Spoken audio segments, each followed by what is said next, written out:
بسم الله الرحمن الرحيم الحمد لله رب العالمين والصلاة والسلام على سيد الأنبياء والمرسلين وعلى آله وأصحابه أجمعين أما بعد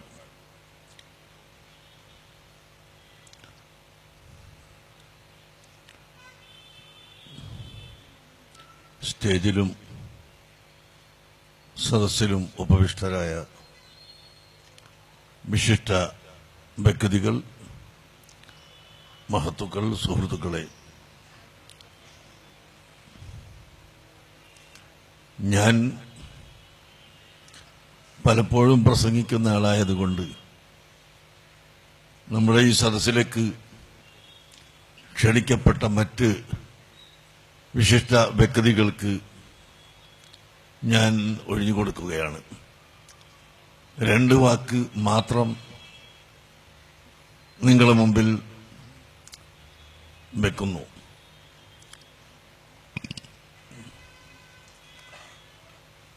നാം ഒന്നിക്കണം. വിവിധ മതങ്ങളും ചിന്താധാരകളുമുള്ള ഇന്ത്യ രാജ്യത്ത്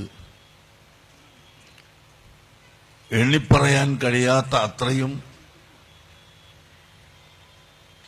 മതങ്ങളും ആചാരങ്ങളും കർമ്മങ്ങളും ഉണ്ട് എന്ന് നമുക്കറിയാം. എല്ലാവരും ഒരേ പ്രസംഗം വർഗീയത പാടില്ല, സമത്വം വേണം, ഐക്യം വേണം എന്ന 3-4 പദം പ്രസംഗിക്കാത്ത ആരും ഇവിടെ ഉണ്ടെന്ന് തോന്നുന്നില്ല. പക്ഷേ അതിന്റെ അർത്ഥം വെക്കുന്നതിലാണ് അഭിപ്രായ വ്യത്യാസങ്ങൾ. വർഗീയത എന്ന് പറഞ്ഞാൽ എന്താണ്? അത് ഒരു വർഗത്തിന്റെ ആശയം, ആദർശം മറ്റൊരു വർഗത്തിൽ അടിച്ചേൽപ്പിക്കുകയും അവർ മാത്രമേ ഇവിടെ ഉണ്ടാകാൻ പാടുള്ളൂ, മറ്റുള്ള ചിന്താഗതിക്കാർ ഒരിക്കലും ഇവിടെ പാടില്ല എന്ന് ചിന്തിക്കുന്നതിനാണ് വർഗീയത എന്ന് പറയുന്നത്. അല്ലാതെ എല്ലാ വർഗങ്ങളും എല്ലാ ജാതി മതക്കാരും അവരുടെ മതം പൂർണ്ണമായി പിൻപറ്റുന്നതിന് വർഗീയത എന്ന് പറയില്ല. മുസ്ലിം സമുദായം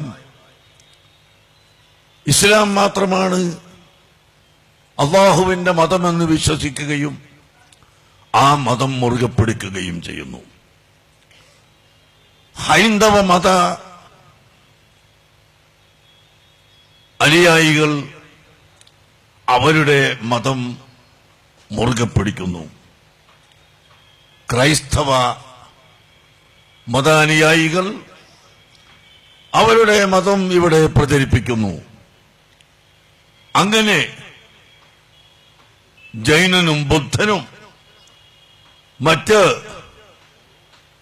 മതമുള്ളവരും മതമില്ലാത്തവരുമെല്ലാം അവരവരുടെ ആശയങ്ങൾ ഇവിടെ മുറുകെ പിടിക്കുകയും പ്രചരിപ്പിക്കുകയും ചെയ്യുമ്പോൾ അതിന് മറ്റൊരു വിഭാഗം എതിർക്കാതിരിക്കുക എന്നതാണ് സൗഹാർദ്ദം, മതമൈത്രി എന്ന് ഞാൻ ഓർമ്മപ്പെടുത്താൻ ആഗ്രഹിക്കുകയാണ്. അതുകൊണ്ട് തന്നെ ഇപ്പോൾ പുതുതായി പൊന്തി വന്നിട്ടുള്ള ഏക civil code, uniform civil code, ഇത് യഥാർത്ഥത്തിൽ വർഗീയതയാണ്.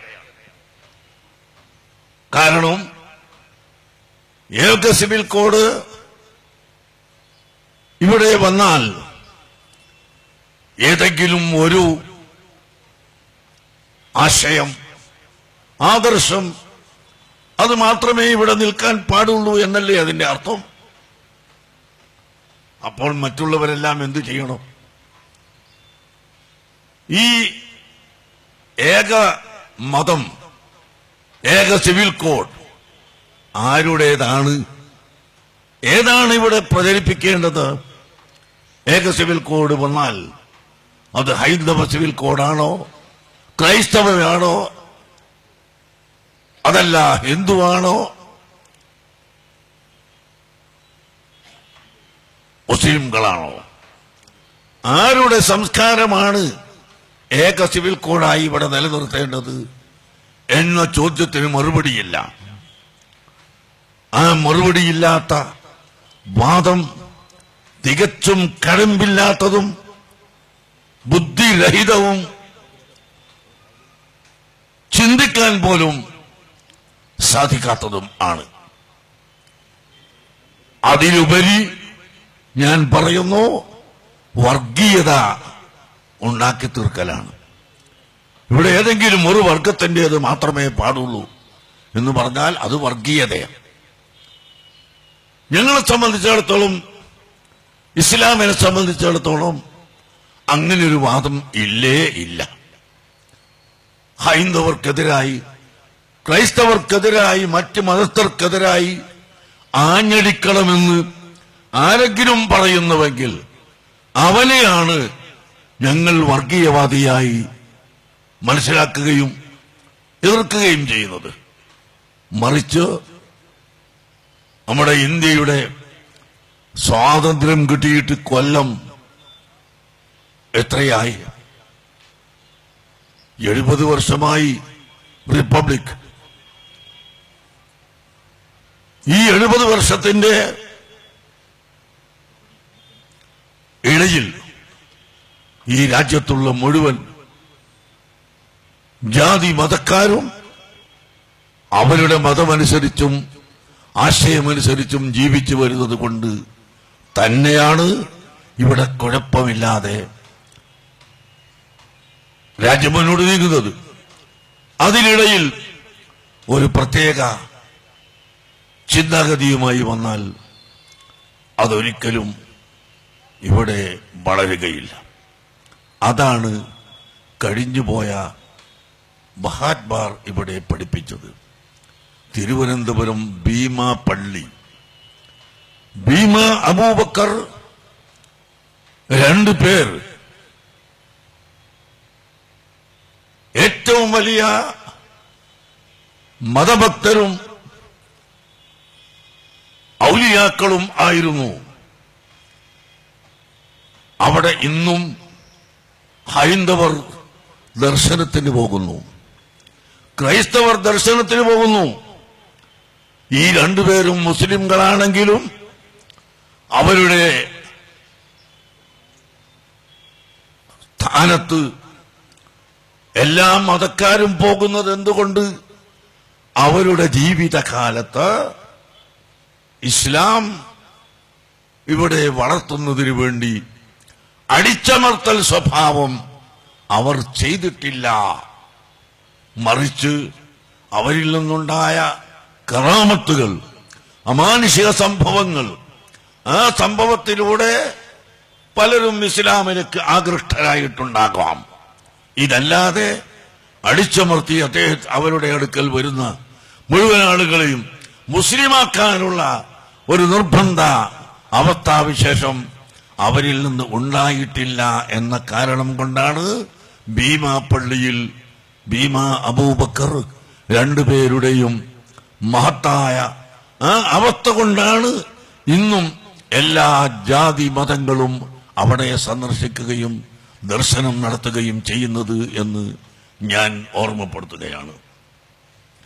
അതാണ് കേരളത്തിലെ കഴിഞ്ഞുപോയ വലിയ വലിയ സൂഫി വര്യന്മാരുടെ എല്ലാവരുടെയും ചരിത്രം. ഒരു ചെറിയ സംഭവം 1 മിനിറ്റ് കൊണ്ട് ഞാൻ നിങ്ങളെ കേൾപ്പിക്കുന്നു. കണ്ണൂർ ജില്ലയിൽപ്പെട്ട പെരിങ്ങത്തൂർ എന്ന സ്ഥലമുണ്ട്. അവിടെ 800 വർഷത്തിന് മുമ്പ് അറബ് രാഷ്ട്രത്തിൽ നിന്നും വന്ന, കൂഫയിൽ നിന്ന് വന്ന ഒരു മഹാപണ്ഡിതൻ അലിയുൽ കൂഫി റളിയല്ലാഹു അൻഹു, അദ്ദേഹത്തിന്റെ ഖബറുകളും കാണാം. 800 വർഷം മുമ്പ് കേരളത്തിൽ വന്നപ്പോൾ അദ്ദേഹത്തിന്റെ ഒരുപാട് കറാമത്തുകൾ അതുകൊണ്ട് ജനങ്ങൾ ആകർഷിച്ചു തുടങ്ങി.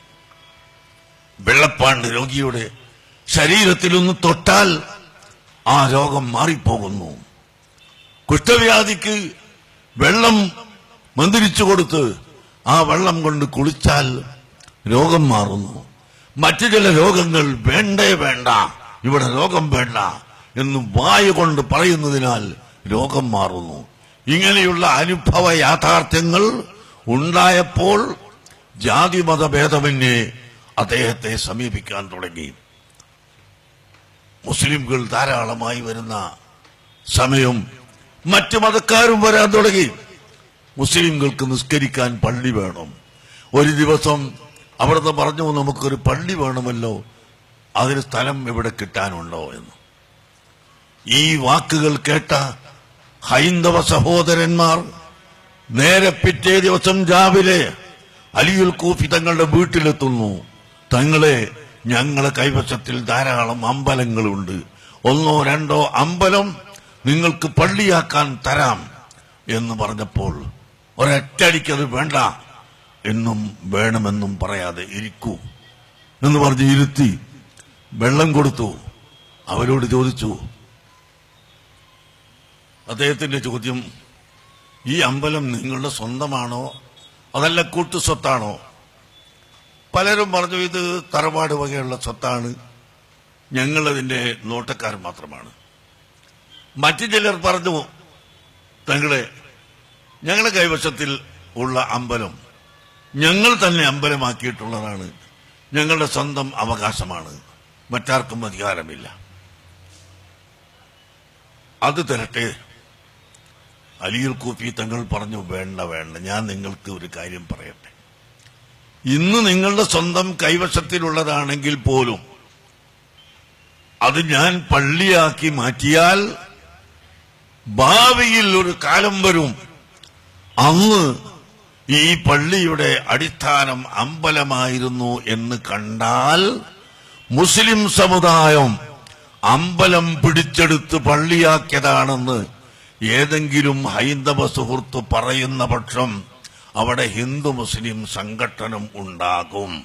അതുകൊണ്ട് ദയവ് ചെയ്ത് അമ്പലമായി പോയത് ഞങ്ങൾക്ക് പള്ളിയാക്കാൻ വേണ്ട എന്ന് പറയുകയും, നിങ്ങൾ സംഭാവന തന്നാൽ മുസ്ലിംകളുടെ സംഭാവന പോലെ തന്നെ ഞാൻ സ്വീകരിക്കും എന്ന് പറയുകയും ചെയ്ത ആ മഹാനവറുകൾ സ്ഥാപിച്ച പള്ളി അലിയുൽ കൂഫി തങ്ങളുടെ പള്ളി പെരിങ്ങത്തൂരിൽ ഇന്നും ഉണ്ട്.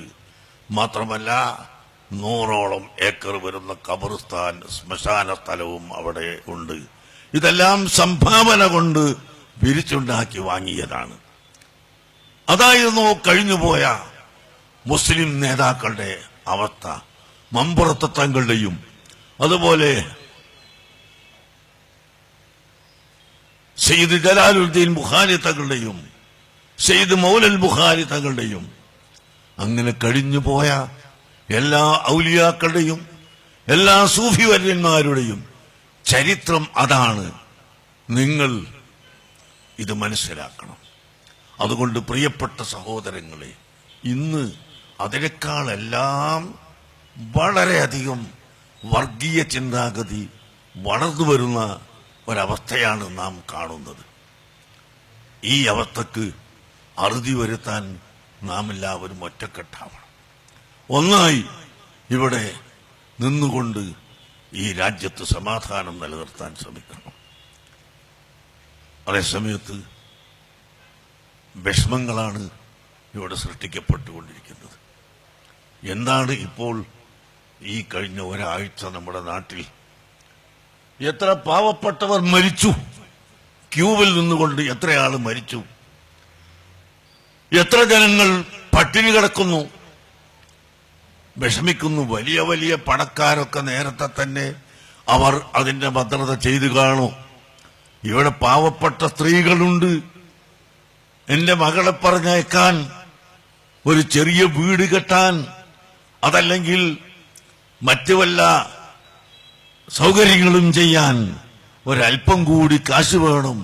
എന്റെ കയ്യിൽ ഒരു 10 ലക്ഷം ഉറുപ്പികയുണ്ട്, ഇനി ഒരു 5 ലക്ഷം കൂടി കിട്ടിയാൽ എനിക്കൊരു സ്ഥലം വാങ്ങാം എന്ന് വെച്ചുകൊണ്ട് മെല്ലെ മെല്ലെ മെല്ലെ ഉണ്ടാക്കി വെച്ച എത്രയോ സഹോദരിമാർ, അല്ലെങ്കിൽ 5000 ഉറുപ്പികയുണ്ട്, 2000 ഉറുപ്പികയുണ്ട്, അത് വർദ്ധിപ്പിച്ചിട്ട് വേണം എന്റെ മകൾക്ക് സ്വർണം വാങ്ങിക്കൊടുക്കാൻ എന്നിങ്ങനെ വിവിധ ലക്ഷ്യങ്ങൾ വെച്ചുകൊണ്ട് സാധുക്കളായ സ്ത്രീകളും പുരുഷന്മാരും ഓരോ ദിവസവും രാവിലെ ജോലിക്ക് പോയി വൈകുന്നേരം കിട്ടുന്ന കാശുകൾ സമാഹരിച്ചു വച്ചിട്ടുള്ള എത്ര പാവങ്ങളാണ് ഇപ്പോൾ റോട്ടിലായി പോയത്. ഇത് വല്ലാത്തൊരു വേദനിക്കുന്ന സംഭവമല്ലേ? ചരിത്രത്തിൽ തുല്യതയില്ലാത്തതല്ലേ?